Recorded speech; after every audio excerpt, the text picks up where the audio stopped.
पुण्यातल्या आदिवासी विद्यार्थ्यांच्या आंदोलनावर अद्याप तोडगा निघालेला नाही। आज 15 दिवस झाले विद्यार्थ्यांचं उपोषण अजूनही सुरू आहे। काही आंदोलकांची तब्येतही बिघडली। मात्र मंत्री नरहरी झिरवाळांनी जेवण करून आंदोलन करा असा सल्ला देत असताना स्वतःचा चोरून खाऊन उपोषण केल्याचा अनुभव सांगितलाय। पाहूया।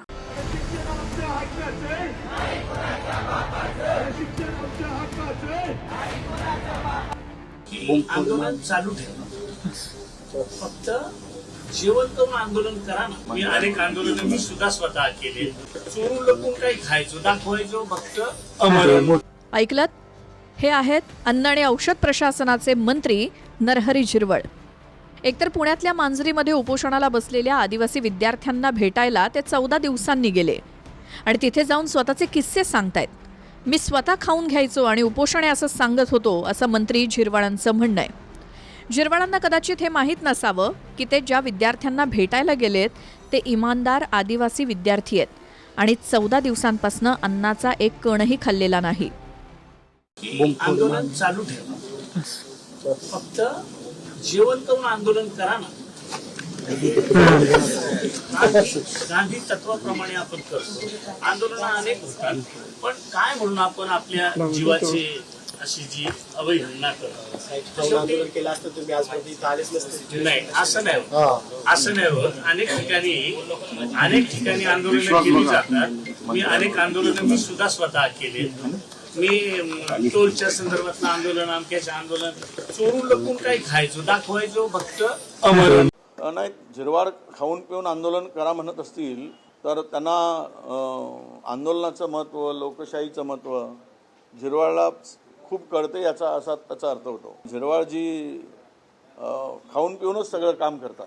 खाऊन पिऊन केल्यामुळे त्यांनाही विद्यार्थ्यांना तोच संदेश द्यायचा असेल की तुम्ही उपोषणस्थळी खाऊन पिऊन करा, आम्ही बंद रूममध्ये खाऊन पिऊन करतो, असं त्याचं म्हणणं असेल। आता नरहरी झिरवळ मला असं वाटतं काय बोलावं या मंत्र्यांविषयी।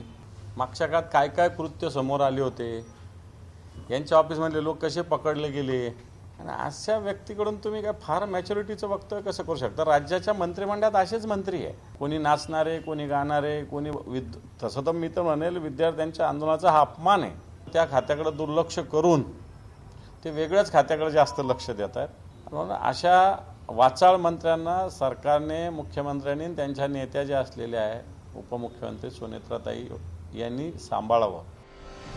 उपोषणानं तरी सरकार ऐकेल आणि मागण्या मान्य होतील म्हणून विद्यार्थ्यांचं आमरण उपोषण सुरू आहे। पण झिरवाळ एक प्रकारे सल्ला देत आहेत की खिल्ली उडवतायत असा सवाल आंदोलकांमधनच झालाय। आणि जेव्हा पत्रकारांनी विचारलं तेव्हा पुन्हा आमरण उपोषणानंच आंदोलन होतं का असा प्रतिसवाल ते करतायत।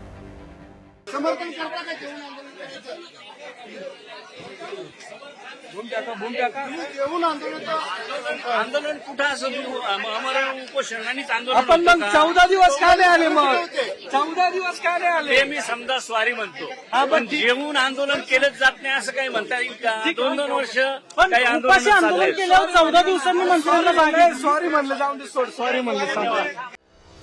झिरवाळांनी त्यांच्या काळात खाऊन पिऊन आंदोलनं केली असतील, पण हे विद्यार्थी त्या कॅटेगरीतले नाहीत आणि सर्वांना आपल्यासारखं मंत्री झिरवाळांनी समजूही नये।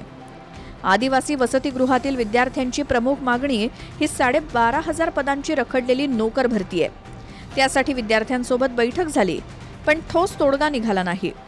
2 दिवसात मंत्रालयात बैठकीचं आश्वासन आदिवासी विकास मंत्री अशोक उईकेंनी दिलं।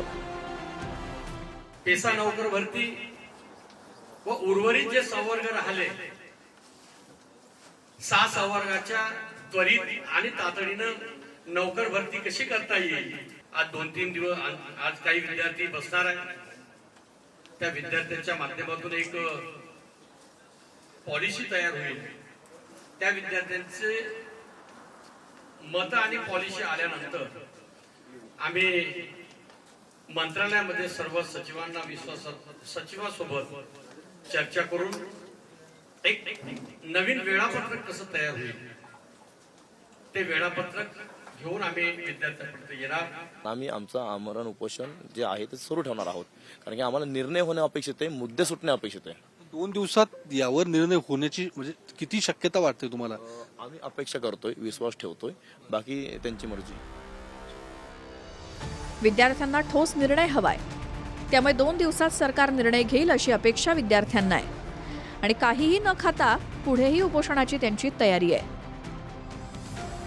योगेश बोरसे, TV9 मराठी, पुणे.